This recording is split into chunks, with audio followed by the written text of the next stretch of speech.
Allez, c'est reparti pour de nouveaux épisodes et on attaque une nouvelle pièce de la maison. Comme tu peux le voir, la salle de bain des garçons. Tu vas encore pouvoir apprendre beaucoup de choses. De la plomberie, des plafonds en plaques de plâtre, de la robinetterie intégrée dans des panneaux Vedi, des étanchéités sur les murs, des enduits au plafond. Enfin voilà, je vais encore essayer de t'apprendre beaucoup de choses, de faire plein d'astuces pour que tu puisses toi-même réaliser tes travaux salle de bain avec des choses que je ne t'ai pas encore montrées. Mais je ne te dis pas tout car il y a encore beaucoup de choses et je garde un petit peu de secret quand même pour la suite.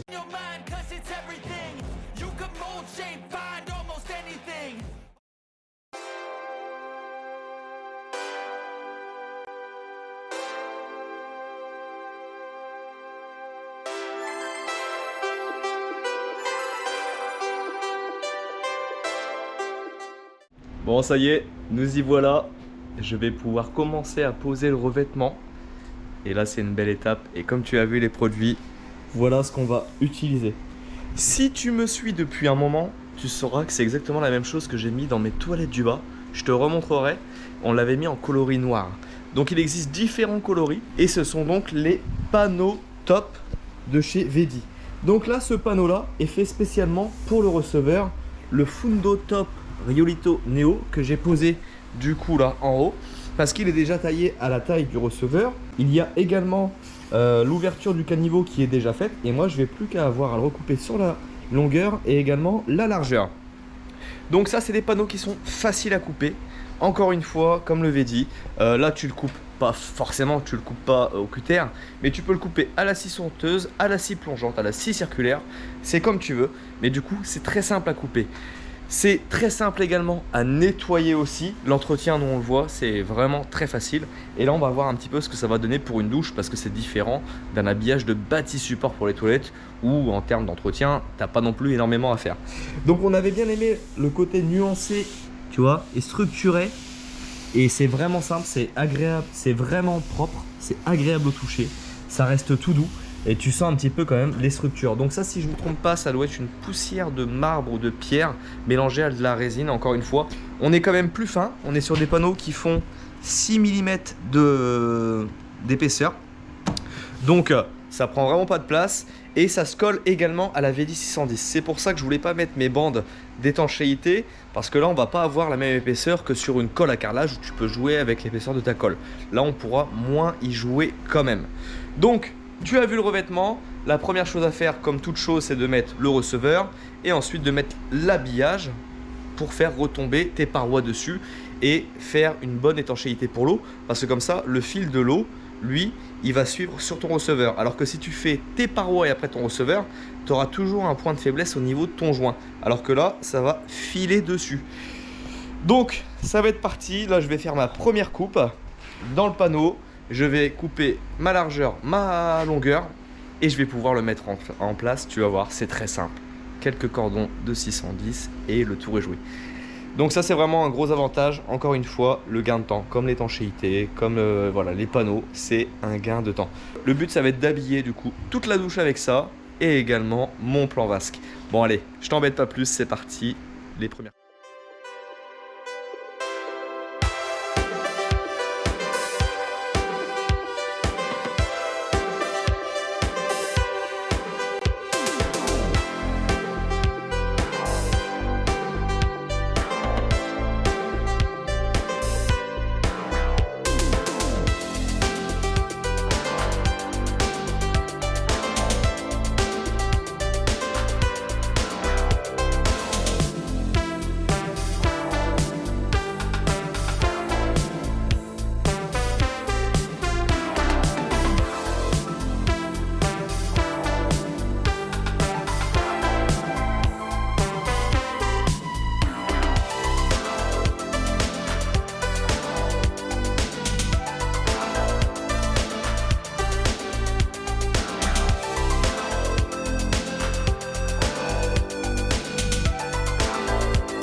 Bon, ça y est, comme tu as vu, c'est collé. Donc c'est tout simple. La 610, tu fais un cordon tous les 10, 15, 20 cm. Moi j'aime bien en faire plus. Tu as vu, j'ai mis un petit coup d'éponge avec avant. Et j'ai pas attendu que ça sèche avant de coller. Parce que la 610, elle aime pas la poussière. Mais par contre, l'eau ne la dérange pas. En fait, si tu veux, elle se sert de l'humidité présente dans l'air, donc des molécules d'eau, pour faire sa prise. Donc tu vois, quand c'est mouillé, il n'y a pas de souci. Quand il y a de la poussière, ça à éviter. Donc on dépoussière en mouillant. Et elle va se servir des molécules de l'eau pour faire sa prise. Donc vraiment, elle a plein d'atouts, cette colle, c'est juste dingue. Donc là, il est collé. Et maintenant, il va falloir que je fasse mon caniveau. Donc mon caniveau, pour ça, j'ai le caniveau assorti du coup au receveur, tu vois, c'est la même matière, mais il va falloir que je fasse mes réglages avant. Donc ça, je le pose. J'ai des petits pieds à prévoir en dessous. Donc tout simplement, ce que je vais faire, c'est que je vais aller mettre, hop, mes pieds dans le caniveau, tu vois, aux emplacements qui sont prévus. Là, j'en mets que 2 pour l'instant. Hop. Et puis, une fois que c'est fait, eh ben, je vais poser mon caniveau dessus à son emplacement à peu près. Et il va falloir que je recoupe ses pieds. Donc pour les recouper, c'est très simple. Il suffit de poser sur les pieds entiers, de regarder de combien ton caniveau dépasse. Et en fonction de ce qui dépasse, tu recoupes cette cote-là. Donc la cote X, ça va être la cote de là au haut ici. Et cette cote-là que tu vas avoir, tu la reprends. Et tu vas recouper sur tes pieds. Donc c'est vraiment simple. Là je le pose, je prends ma cote, je recoupe le trop plein. Et après, je le repose et je présente. Là, j'ai tracé, tu vois, dessus. Et ce qui est bien, c'est que Vedi, ils ont tout prévu. Tu avais ces petites cales là, tout à l'heure, qui avaient dans le caniveau. Ben, cette petite cale, elle te sert à venir visser cet embout dessus pour pouvoir le maintenir, pour venir faire ta coupe en toute sécurité, que tu n'aies pas les doigts tout près. Parce que tu sais, on est tous comme ça. On vient, on le tient avec le bout, on met un coup de scie à métaux, la scie elle rip, on se met un coup sur le doigt, on avale, on met un pansement et on recommence. Et bien ça, c'est une super sécurité. Donc, un petit truc tout bête auquel ils ont pensé. Donc là, je vais pouvoir leur tracer sur tous mes petites pattes là. Une fois que c'est fait, je vais venir mettre cet embout dedans, visser à l'intérieur. Et après, j'aurai plus qu'à le revisser sur ma petite platine.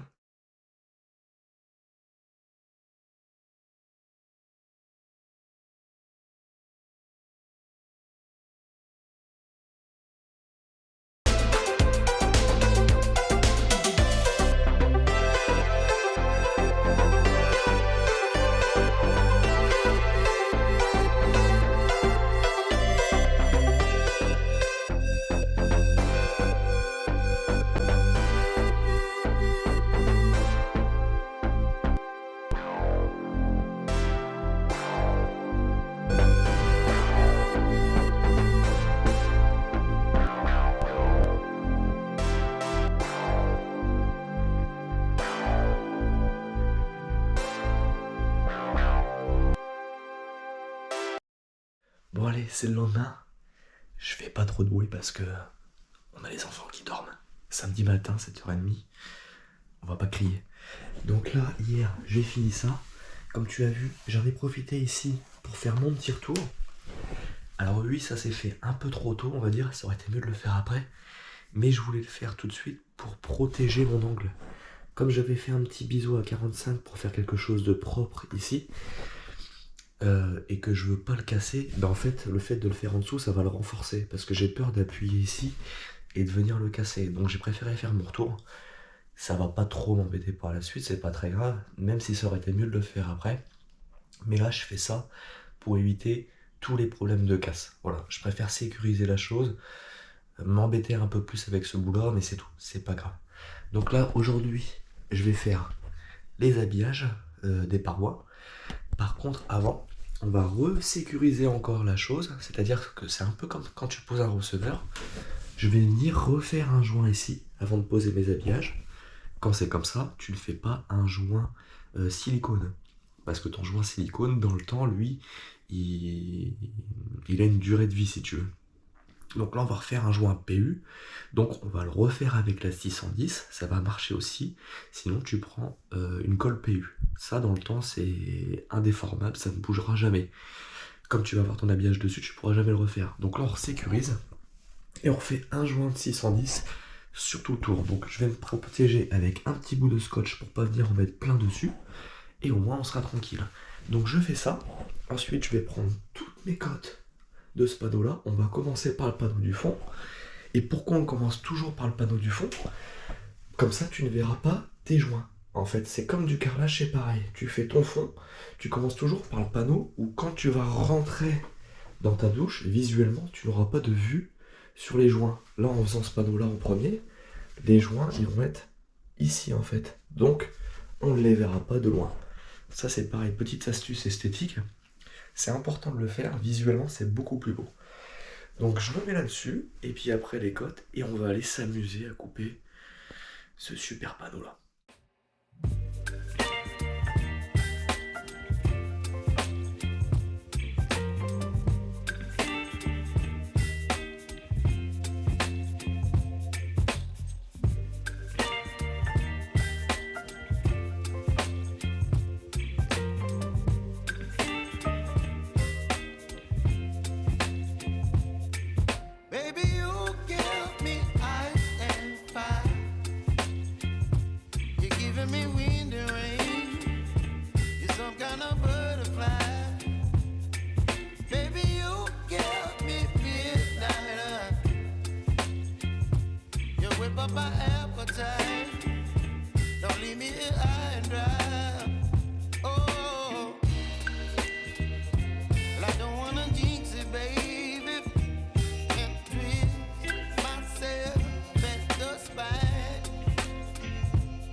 Bon, toutes les découpes sont faites.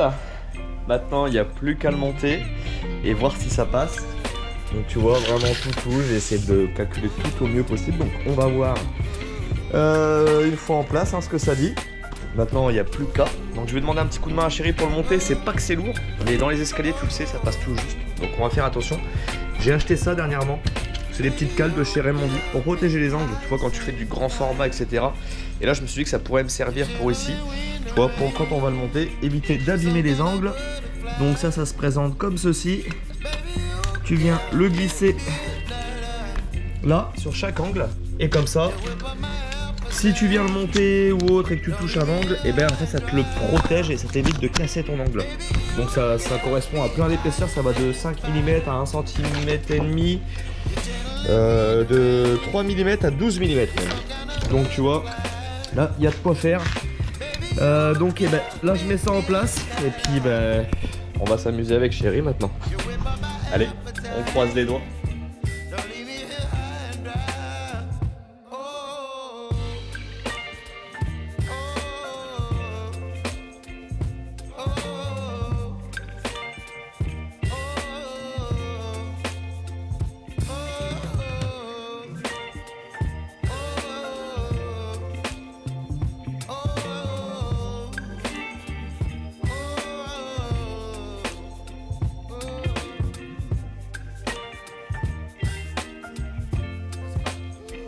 Bon allez, premier panneau collé, les deux grandes 120 sont coupées et montées.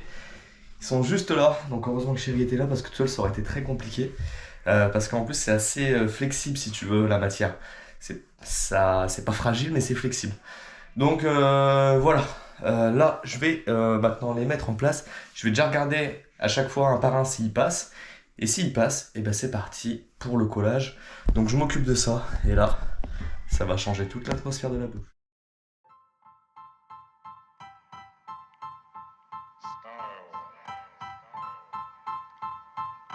Style is the answer to everything. A fresh way to approach a dull or dangerous thing. To do a dangerous thing with style is what I call art.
Bon, ça y est, comme tu as vu, cette douche est terminée. Il ne manque plus que la niche que je n'ai pas encore reçue.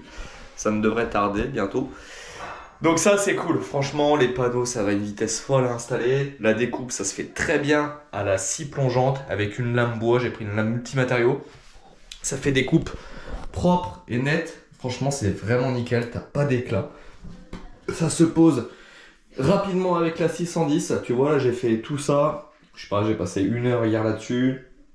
Et là j'ai passé peut-être 3 heures, 2 ou 3 heures. Donc en gros en 4-5 heures t'as une douche qui est faite complètement. Alors ça c'est du luxe. En termes de joints, j'aurais pas grand chose. Là, j'ai fait un petit espace de 1 mm. J'ai mis, tu vois, un croisillon de 1 mm entre les deux, histoire qu'il y ait un petit peu de matière quand même. Je vais avoir mes angles à faire là et c'est tout. Donc en termes d'étanchéité, on va être vraiment au top parce qu'on n'a vraiment pas de risque de passage d'eau. Sachant qu'il y aura encore un acrylique en haut. Enfin, tu vois, l'eau, elle pourra jamais passer. Je referai également mes étanchéités autour de mes raccords quand je les mettrai en place. Et là, on va vraiment être nickel. Donc, je suis super content. Tu vois, la coupe là, elle est ultra propre. Je la reponcerai un petit peu pour pas qu'elle soit trop saillante parce que là, elle est vraiment parfaite à 90 degrés. Et ça peut même être limite, un chouïa dangereux si on exagère un peu. Donc, je la reponcerai un petit peu histoire de l'arrondir très légèrement et de casser l'angle. Donc, maintenant que ça c'est fait, je vais répéter la même étape. Mais là-dessus. Le plan de travail, pareil, on va le faire en VD-Top. Donc, je vais prendre mes mesures. Là, la difficulté, ça va être comme ici. Coupe à 45 là, coupe à 45 ici. Et je vais faire aussi rhabiller le petit retour de 5 cm là. Je vais pas habiller le dessous, franchement, je vais pas m'embêter. Mais je vais au moins faire le petit retour là pour l'esthétique. Ça sera quand même plus joli. Donc, c'est parti. Je prends mes cotes. Je coupe ça. Je les colle. Et ça, on sera bon pour les panneaux de chez VD.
Bon bah ça y est.